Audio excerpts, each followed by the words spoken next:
Queremos extender un afectuoso saludo y bendición a todos nuestros oyentes en este momento.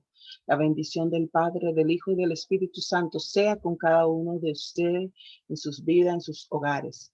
Damos gracias a Dios que una vez más estamos en este lugar para poder impartir la enseñanza de la palabra. Como todos los sábados, estamos hablando acerca del libro a los hebreos. Y para el día de hoy estamos en el capítulo número 8. Continuamos hablando de esa enseñanza gloriosa donde se está estableciendo cuál es la naturaleza de nuestra salvación, cuál es la naturaleza del sacerdocio de Jesús, el autor y consumador de nuestra fe. Y pedimos a Dios que a través de su Espíritu Santo esta palabra se haga efectiva en cada uno de sus corazones y que ésta pueda llegar hasta lo más profundo de su ser y que vaya y haga el trabajo para el cual ha sido enviada, porque esa es la promesa de la palabra, que ella no regresa vacía, sino que hace el trabajo para el cual fue enviada. Y la palabra de Dios es viva, es eficaz y es más cortante que toda espada de dos filos. Estamos en Hebreos 8, un nuevo y un mejor pacto.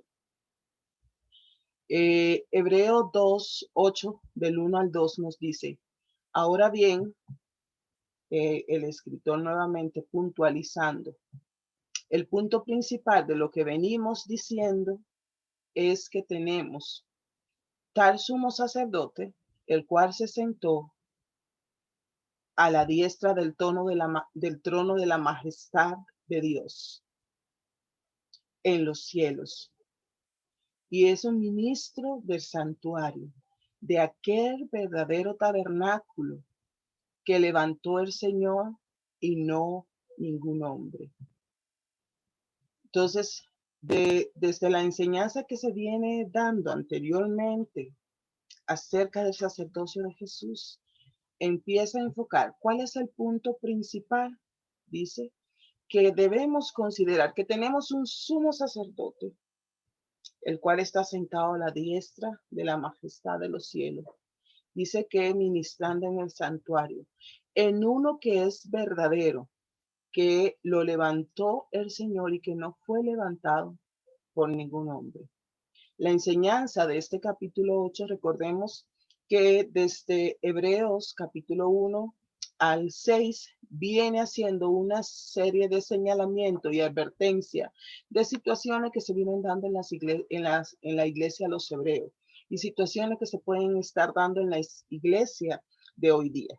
Entonces, ahora el escritor, estamos en ese paréntesis que le mencioné que entrábamos en el capítulo 7, capítulo 8 y capítulo 9, un paréntesis donde empieza a explicar acerca del sacerdocio de Jesús, la función de este sacerdote y cómo fue establecido y cuál es su actividad constante en favor de su pueblo. Entonces, la enseñanza del capítulo 8 inicia específicamente en el versículo 25 de Hebreos 7, por lo cual puede salvar perpetuamente a los que por él se acercan a Dios, viviendo siempre para interceder por ellos. Este versículo es la clave de toda la sesión de la carta. El énfasis es puesto en el hecho de que Cristo está vivo y que Él está siempre presente, que Él es diferente a Aarón, no, que Él no está muerto, que Él no está colgado en una cruz, que Él no está sepultado en una tumba, que Él resucitó de entre los muertos y ahora vive para siempre, para interceder por lo suyo. Recordemos que está haciendo la comparación con el sacerdocio de acuerdo al linaje de Aarón, de acuerdo a la tribu de Leví. Entonces, este Jesús, el punto principal es que este Jesús salva perpetuamente y que a lo que se acercan a él, están viviendo para él. Dice que está intercediendo por ello también perpetuamente. Por lo que nuestra confianza está depositada en Jesucristo, sumo sacerdote para siempre. Cristo es nuestro personal y sumo sacerdote. Y un sacerdote que es eterno. Cuando habla de perpetuidad, de que perpetuamente a lo que se acercan a Él lo acoge y está constantemente intercediendo, porque conoce nuestras debilidades, porque conoce nuestra naturaleza y por esto Él está a la diestra del Padre. Dice que se sentó en el trono en los cielos, está a la diestra del Padre para interceder por cada uno de los suyos.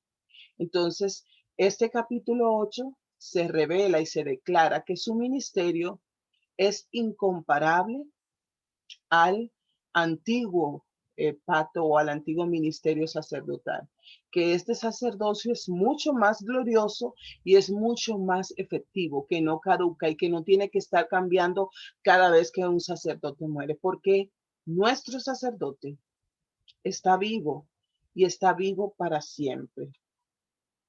Entonces, el punto principal, habla el autor haciendo como un resumen de lo que se había visto anteriormente acerca de Jesús como sumo sacerdote. Entonces dice, el punto principal de lo que venimos diciendo es que, recuerden, tenemos un sumo sacerdote, que es Jesucristo, quien ministra por nosotros desde su posición de autoridad en el cielo, que Él está sentado a la diestra del trono de la majestad de los cielos.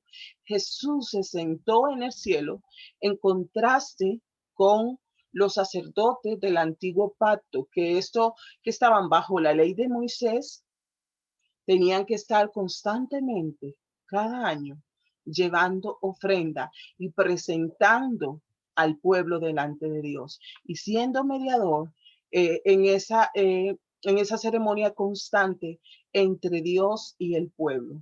Y no menciona que ninguno de estos sacerdotes pudo sentarse porque su obra no terminó. En el caso de Jesús, cuando él dijo consumado es, dijo he acabado la obra. Es una obra completa, es perfecta y dice que se sentó en los cielos. Vamos a ver por qué está Cristo sentado a la diestra del Padre de la majestad de los cielos. Porque con un sacrificio todas las demandas del Padre quedaron satisfechas. Como le decía anteriormente, y fue consumado una vez y para siempre. Todo lo que debía ser hecho por nuestra salvación ya ha sido realizado. Nada que usted pueda hacer, nada que yo pueda hacer va a ayudar a que a que alcance la salvación. Jesús lo hizo. Y ya todo lo que era demandado, que tenía que ser hecho para cumplir las demandas del Padre, Jesús lo hizo. Él es el autor y el consumador de nuestra fe. Y Él terminó la obra. Ahora lo que nos corresponde es poner nuestra mirada en aquel que está sentado a la diestra de la majestad en los cielos. Él está sentado porque su obra de redención ha sido consumada. ¿Qué nos quiere decir esto? ¿Qué le estaba diciendo a los hebreos? Ya no tienen que seguir haciendo ritos, ya no tienen que seguir haciendo actividades para alcanzar la salvación. Ya Cristo la completó en la cruz del Calvario y fue una obra acabada. Esta redención fue consumada, cuando dijo consumado, y fue y se sentó a la diestra del Padre. Ya no hay que estar cada año presentando una ofrenda para expiación de los pecados. El tabernáculo y el templo del antiguo pacto tenía hermosos mobiliarios, pero no hubo lugar cuando vemos en la palabra todos los utensilios y todos los muebles que tenían ese tabernáculo, no había un lugar que dijera que era el lugar para que el sacerdote se sentara, porque su trabajo nunca terminaba. Dice que es ministro del santuario y de aquel verdadero tabernáculo que levantó el Señor y no el hombre. El trabajo de Jesús fue terminado. Jesús sirve en el verdadero tabernáculo. Recuerde que todo lo de la ley, todo era figura y sombra de lo que había de venir y manifestarse a través de Jesucristo. Ya Cristo viene y se manifiesta conforme al tabernáculo que estuvo en el periodo de la ley. Ahora se establece lo que es el verdadero tabernáculo, que no fue hecho por mano de hombre. Dios no mandó a ningún hombre a construir este. Dice que es hecho por Dios. y del cual tabernáculo terrenal es una copia hecha por los hombres. Si vemos en Éxodo 25, 8 y 9 nos dice, y harán un santuario para mí, y habitaré en medio de ellos conforme a todo lo que yo le muestre. El diseño del tabernáculo y el diseño de todos sus utensilios, así lo harán. O sea, Dios le da unas indicaciones específicas, pero ese tabernáculo terrenal era una copia del tabernáculo celestial que había sido creado y establecido por Dios. Dios le impartió de su sabiduría a Bezalel para hacer todos los ornamentos y los muebles de ese antiguo santuario o tabernáculo terrenal. Todo su mobiliario fue hecho por la mano del hombre, aunque fue dirigido por el Espíritu Santo. Dios le iba dando la indicación de cómo quería que fueran diseñada y colocada cada uno de estos utensilios y muebles. Las instrucciones, porque Dios siempre trabaja bajo un plan específico. No son cosas al azar, sino que todo tiene un significado, una simbología, y él daba las instrucciones específicas como quería que se establecieran los utensilios y los muebles de este tabernáculo. Ahora dice que este nuevo santuario que se nos revela a través del sacerdocio de Jesucristo fue Dios mismo quien lo levantó.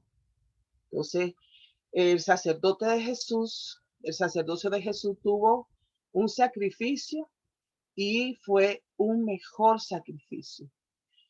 Continúa diciendo la palabra, porque todo sumo sacerdote está constituido para presentar ofrenda y sacrificio. El sacrificio por el pecado es esencial para el concepto de el sacerdocio. Jesús, representando a un sacerdote, a un sacerdocio superior, ofreció un sacrificio superior. Recordemos que se viene hablando del sacerdocio de Jesús, que es un sacerdocio celestial, que no es de la tierra, que no viene de la herencia por la tribu de Leví, sino que fue escogido sacerdote de Dios, de un sacerdocio celestial, de un linaje especial que Dios estableció para él. Él entregó su propia vida para expiar el pecado.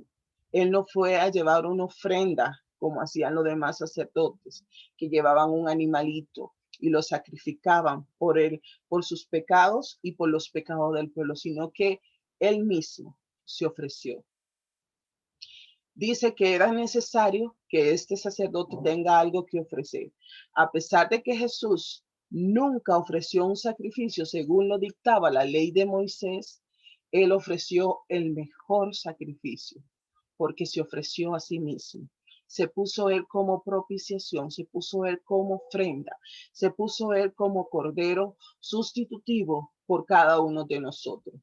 Jesús tiene un templo y es un mejor templo. Recordemos, está hablando el mejor sacrificio, el mejor sacerdocio, el mejor templo. Recordemos que el escritor a los hebreos está tratando de que puedan interiorizar la iglesia a los hebreos el papel fundamental de Cristo como el autor de nuestra salvación, como el sacerdote establecido por Dios para ministrarle de ahora en adelante, y quien está ahora intercediendo por cada uno de los suyos delante del Padre, para que ya ellos fijaran su mirada en Jesús y no siguieran viendo todo lo que son los rudimentos y cumplimiento de la ley para alcanzar gracia y salvación. Le está diciendo, no son sus obras, ya esas obras son obras muertas. Ahora puesto los ojos en Jesús, que es autor y consumador de nuestra fe. Si Jesús estuviese sobre la tierra, ni siquiera sería sacerdote. Jesús no está calificado para servir en el sacerdocio inferior terrenal. Él no, Dios no lo escogió para servir en este sacerdocio de acuerdo a la ley mosaica. Entonces, habían sacerdotes que estaban calificados para servir en ese templo que era temporal, que era una sombra de lo que habría de venir, que era símbolo de lo que había de venir. Entonces, Dios para ese tiempo puso sacerdotes calificados para servir con este fin, los cuales sirven, dice la palabra, a lo que es figura y sombra de las cosas celestiales. Todo lo que se hizo fue un modelo de el modelo celestial, de lo que Dios había establecido en cuanto a la adoración, en cuanto al servicio, en cuanto al sacerdocio. Dice que los cuales sirven a lo que es figura y sombra de las cosas celestiales. Había muchos sacerdotes que podían servir a lo largo de su vida y que era una figura, una sombra en la tierra de lo que acontece en el cielo. Pero el servicio terrenal, a pesar de ser glorioso y estar bien delante de los ojos de Dios y ante los ojos de los hombres, era realmente solo una sombra, era solo una figura del servicio celestial que es superior. Figura y sombra de las cosas celestiales. Podemos ver que en Éxodo 25:40 nos dice, o evidencia que lo que fue construido en la tierra, el tabernáculo de Moisés, fue hecho de acuerdo a un modelo que existía en el cielo y que se le había mostrado a Moisés allá en el monte Sinaí. En el tabernáculo de terrenal, cada utensilio o detalle tipificaba o era figura o era símbolo de Jesucristo, de la figura de Jesucristo. Estaba constituido por el lugar santo. En él habían 3 muebles, el candelero, la mesa de los panes, el altar del oro del incienso. En el lugar santo, la única ofrenda ofrecida a Dios era el incienso. El candelero era un tipo de Cristo, porque siempre estaba encendido como la luz del mundo. La mesa de los panes de la propiciación simbolizaba a Jesucristo como el pan de vida. El altar de oro del incienso representaba también a Cristo como nuestro gran intercesor. El ministerio de Jesús, como nuestro sumo sacerdote, toma lugar en el templo celestial, donde ya no es una figura o sombra, sino que esa es realmente el templo que Dios estableció perpetuamente para el servicio de este gran sumo sacerdote. Al momento de escribir la carta, se revela que todavía el viejo tabernáculo, conocido como el templo, habían sacerdotes ofreciendo ofrendas en él y todavía no había sido destruido. Entonces, ese templo, cuando se está enseñando a los hebreos, todavía está allí y está la línea sacerdotal de la tribu de Leví ofreciendo sacrificio. El templo todavía no le había sido destruido. Los judíos del primer siglo sentían un gran orgullo por el templo y por una buena razón. Era una obra arquitectónica espectacular que Dios mismo le había dado el diseño. Sin embargo, a pesar de lo glorioso que era el templo de Jerusalén, era de hombre y no era nada comparado con la gloria del templo celestial en el que Jesús sirve y está sirviendo el día de hoy. Ese templo fue destruido por el emperador romano llamado Tito en el año 70 después de Cristo. Es decir, que estos creyentes hebreos eran testigos y conocedores de la existencia de aquellos viejos sacrificios de animales y de aquel sacerdocio en las primeras décadas del cristianismo.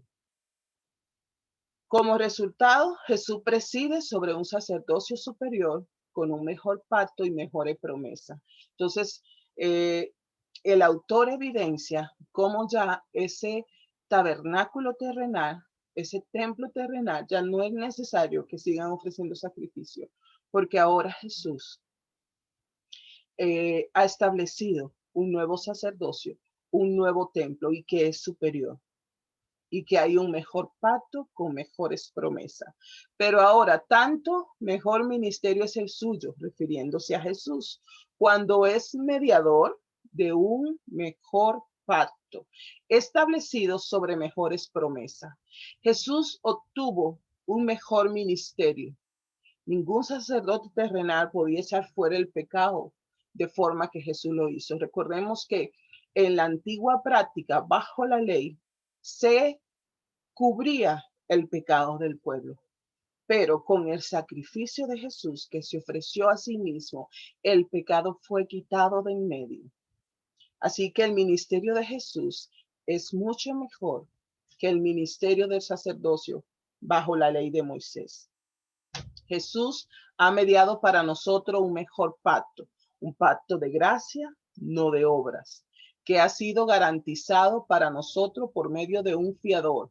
Hebreos 7:22, recordemos que decía que es un pacto marcado con creer y recibir en vez de ganar y merecer. Creer por la fe que viene de Dios, recibimos. Y no es que ganamos y no es que lo merecemos. No es por obra para que nadie se gloríe. Somos inmerecedores, un regalo. Y dice que Él es nuestro fiador de ese nuevo pacto.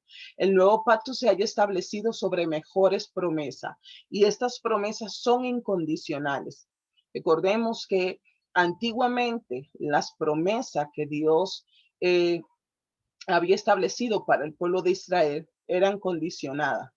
Siempre había un mandato de si siguen este camino, hay promesas que se van a cumplir. Si no lo siguen, vienen condenación.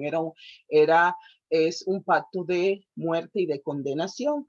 Ahora con el nuevo pacto se establecen mejores promesas, promesas incondicionales, promesas que nos sacarán adelante en tiempo de oscuridad y de desesperación, promesas que cobran vida a través del Espíritu Santo, promesa de bendición, favores inmerecidos en vez de promesa de maldición.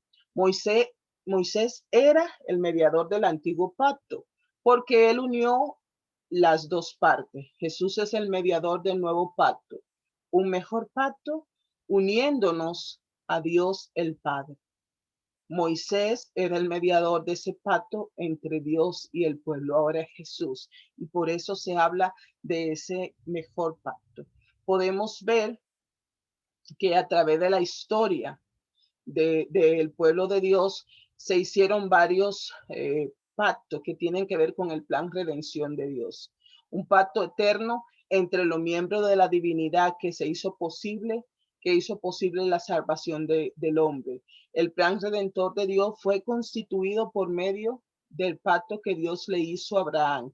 Hubo el pacto mosaico, que fue otro que tiene que ver también con el plan redentor de Dios. El pacto davídico fue otro paso para ese plan redentor y el plan redentor de Dios se cumple en el nuevo pacto en la figura de Jesucristo.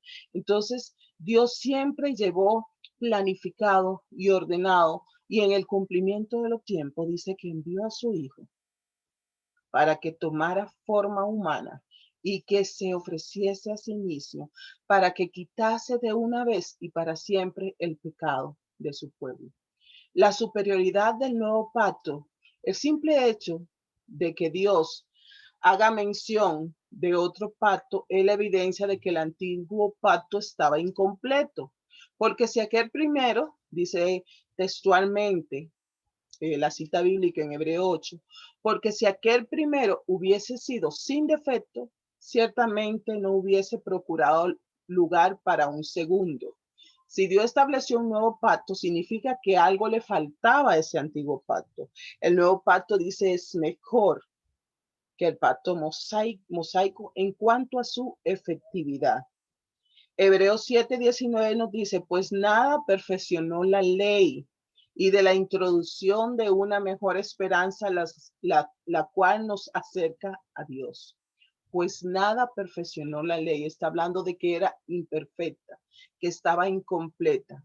Pero ahora en Cristo dice Romanos 8:3, por lo que era imposible para la ley, por cuanto era débil por la carne, Dios envió a su Hijo en semejanza de carne de pecado. A causa del pecado, condenó el pecado en la carne. Entonces, nada perfeccionó la ley.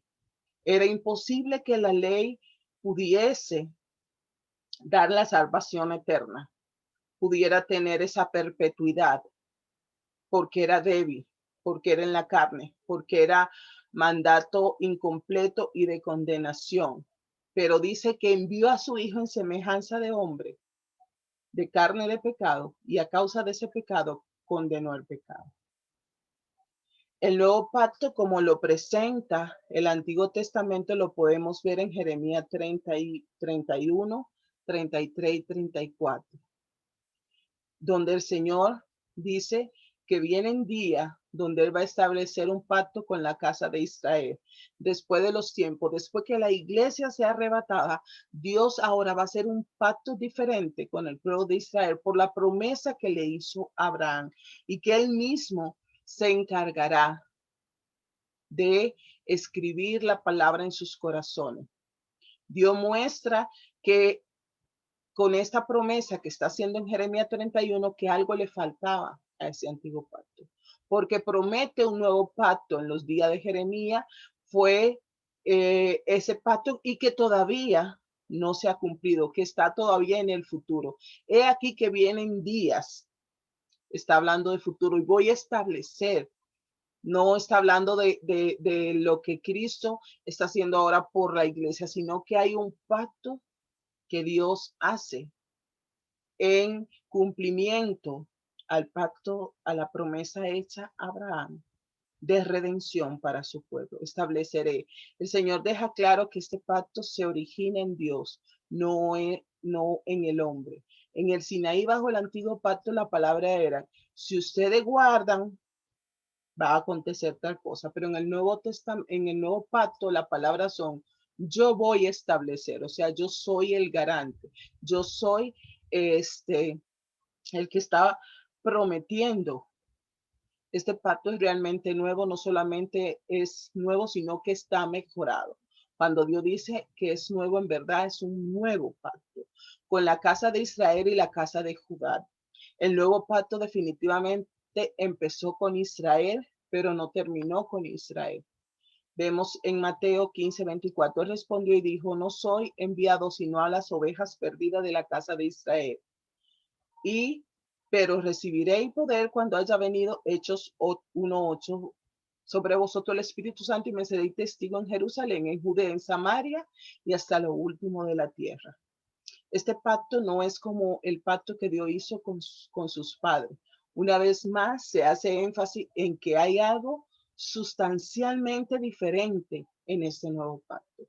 La debilidad del antiguo no era el pacto en sí mismo, era la debilidad y la incapacidad del hombre para poder cumplir con las exigencias de Dios.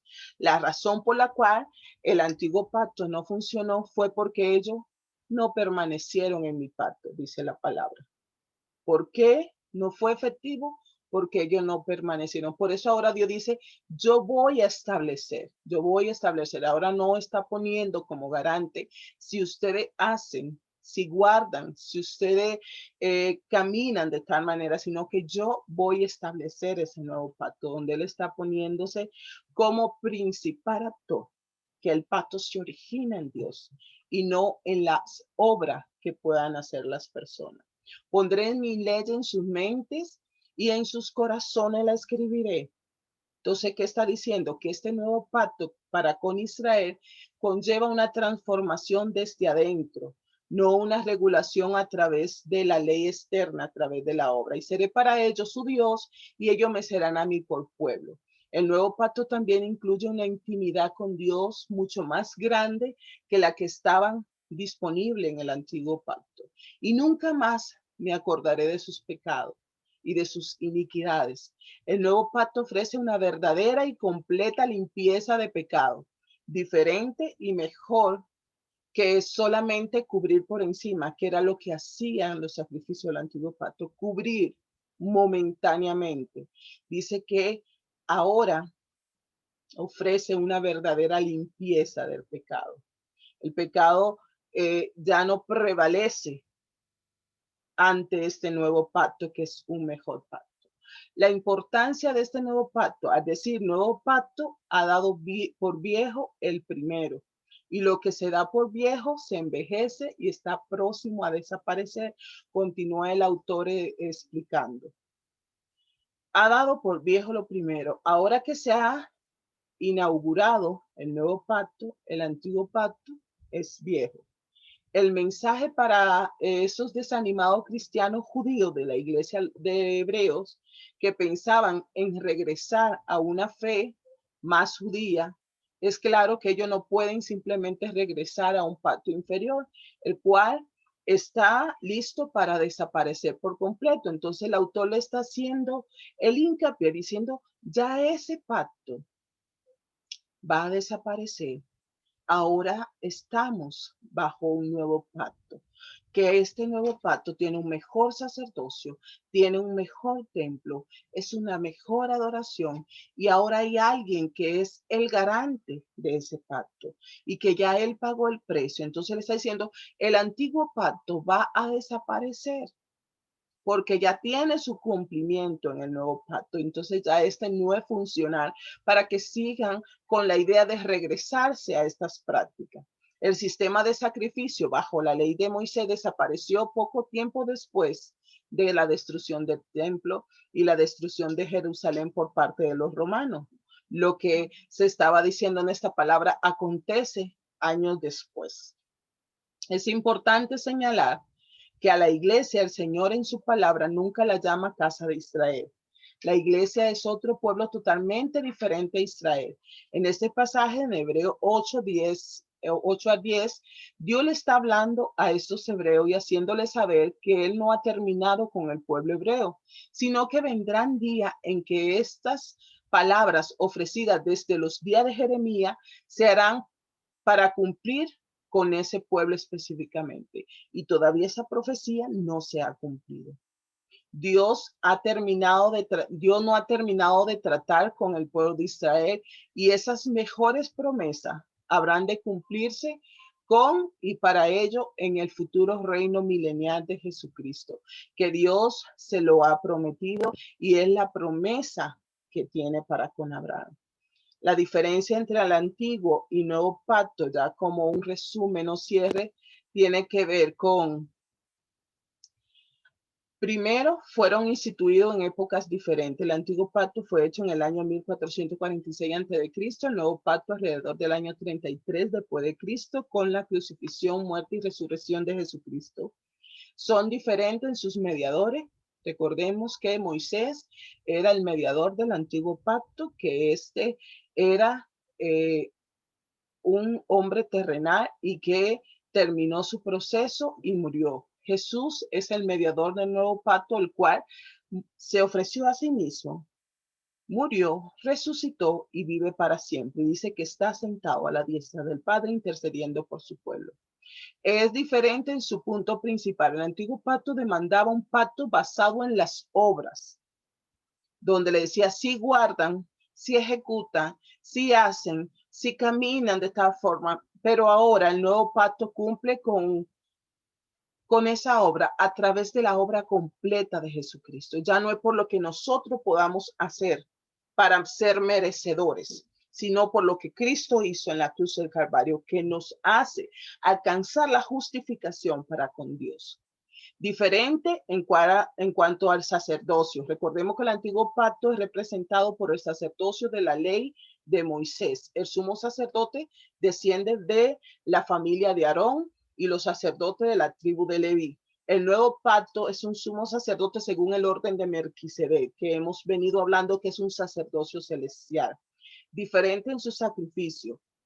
En el antiguo pacto se requería la repetición interminable de sacrificios imperfectos. Recordemos que eran cubrir temporalmente la falta del pueblo, pero ahora el nuevo pacto provee un sacrificio perfecto por el Hijo de Dios. Y en cuanto a sus objetivos, también era diferente. El objetivo del antiguo pacto era descubrir el pecado para condenarlo y poner un cerco alrededor de él. El objetivo del nuevo pacto es declarar el amor, la gloria, la misericordia de Dios para dar arrepentimiento, para dar perdón, para eh, quitar el pecado y otorgarnos vida eterna. Hay una gran diferencia en lo que tiene que ver en sus efectos prácticos para la vida. El antiguo pacto termina en esclavitud, aunque no es por culpa del mismo pacto. Recordemos que dice que falló porque ellos no pudieron cumplirlo. El nuevo pacto provee una verdadera libertad. Conoceréis la verdad y la verdad los hará libre. En cuanto a su extensión y administración, el antiguo pacto se limitaba a los descendientes de Abraham a través de Isaac y de Jacob según la carne. El nuevo pacto se extiende a todas las naciones, razas bajo el cielo. Él la extiende y de todas las naciones, de todas las razas, allí tiene a sus escogidos. Diferente en su duración, el antiguo pacto fue diseñado para ser eliminado. Recordemos que era figura y sombra de lo que había de venir. El nuevo pacto fue diseñado para durar eternamente y para siempre.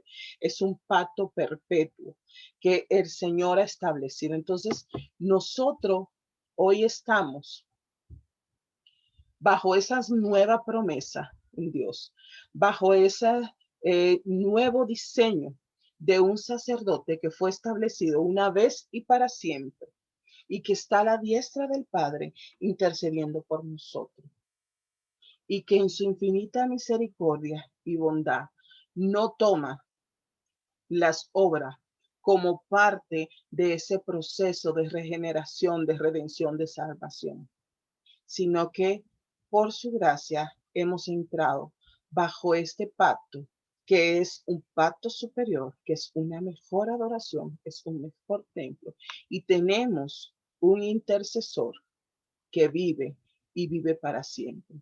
Señor Dios, te damos gracias por esta tu palabra. Bendecimos y honramos tu nombre. Declaramos que tú eres nuestro Dios de amor, Dios de misericordia, Dios de poder, Dios de bondad. Bendecimos cada familia que está en este espacio escuchando esta palabra, que se haga rema en su vida y que puedan adorar y glorificar tu nombre por la obra especial que tú has hecho, Señor, de por tu gracia, favor y misericordia alcanzarnos. Amados hermanos, Dios le bendiga abundantemente. Continuamos la próxima semana con el capítulo número 9 del libro a los Hebreos. Recuerden seguirnos en nuestro canal de YouTube, Sisa La Verdad TV. Todas estas enseñanzas tienen el orden en que se van enseñando. Si usted inicia a ver a partir de este capítulo, puede regresarse aún desde la introducción para ver cada una de las enseñanzas que son de gran edificación para la iglesia. Estamos dedicando este espacio para que la palabra de Dios corra a través de las naciones y a través de ustedes y que ésta vaya y haga un trabajo efectivo que sabemos que es para crecimiento, para desarrollo y aún para salvación, a lo que Dios le dé la fe por escuchar esta palabra. Dios le bendiga abundantemente y la próxima semana continuamos con el libro a los Hebreos.